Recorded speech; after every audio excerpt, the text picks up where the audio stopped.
This morning at about 8:30 a.m., Phoenix Police received information that a carjacking suspect from Tempe was in our city. What we understand was that that suspect was in Tempe, just on the Tempe side of our Phoenix border, where he took a vehicle at gunpoint. The victim in that case, an adult female, was struck by that vehicle as the suspect fled. Minor injuries, but again, she's being checked out, so we're in touch with Tempe to find out more on that scene, but refer to them for what they found out in their investigation. The information came to us of the suspect and the vehicle. We were able to locate the suspect at 16th Street Southern, where he took a black SUV at gunpoint. We pursued that vehicle for a distance through Phoenix. He bailed out of that vehicle near 7th Avenue or 7th Street and the I-17. He attempted to take another vehicle at gunpoint, was unsuccessful. He met up with a third vehicle and was able to get from that location to this home here on 7th Street and Jones. And the suspect, along with the occupants, went inside of that home. Phoenix Police converged and secured the home. They made contact with the occupants. They detained the occupants and did make contact with the suspect, who is now in custody. There was a handgun that was recovered here at the scene as well.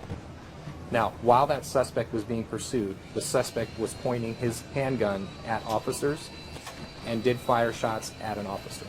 So we have multiple felony counts, aggravated assault on police officers, and then the armed robberies as well. So there's multiple felonies that are being investigated. Now, there were no injuries to police. To my knowledge, there's no injuries to report at this time outside of that. The suspect was not fired upon by any Phoenix police officers.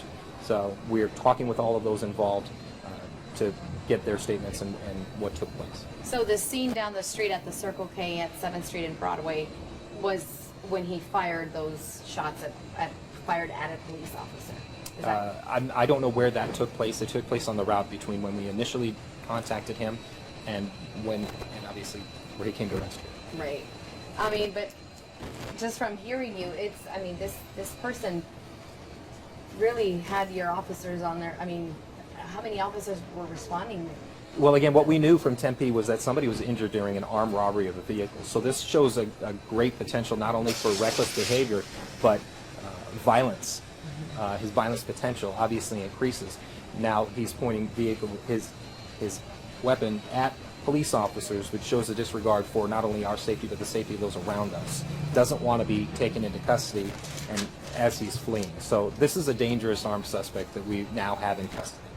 And he, at some point, then gets some type of help from a third vehicle. Is that correct? Well, the vehicle that showed up that he got into at the last leg of this pursuit, we understand that he likely knew them. So whether or not he called them to the scene or saw them in the area, we're taking a look into that. Will those people also be facing any charges? We're still in the investigation. We're going to talk to them and their involvement. To my knowledge, they're being cooperative. So they were in the home. They came out to meet police officers. They were detained at the scene just before we took the suspect into custody. Okay, so that's still pending, but he's been detained. He's facing a number of felony charges to include carjacking, firing at a police officer, endangering, Right, aggravated assault, multiple felonies, armed robbery, and then obviously the misconduct with weapons. You'll be out here for what, at least another couple of hours? Right, we'll be here for the next few hours. Again, thoroughly investigating, taking a look at each particular scene and the path traveled to see if there's any further crimes that need to be investigated. A name being released on this person? That I don't have right now. Not right now, but maybe later today. Right. Do we know if his resting place or where he's at now or where he was detained is at his home or is that a friend's home? Or? I don't know exactly. We believe he has connections either to the people inside, knows them, or they are acquaintances. But we're looking into them. Okay. No police officers' weapons were fired and no police officers were injured, correct? Correct. And no civilians other than the situation in Tempe where somebody was harmed. Exactly. Okay, that victim was sent to the hospital. Well, that would be Tempe's case, but okay. Any other occupants in any of these carjackings that happened in Phoenix, or was it just a low one driver vehicle? There'll be an investigative briefing. We're going to hear from the officers from each of those investigations, from each of those scenes, and determine what they bring back. Okay. So that at this information I point, don't have. it's unknown.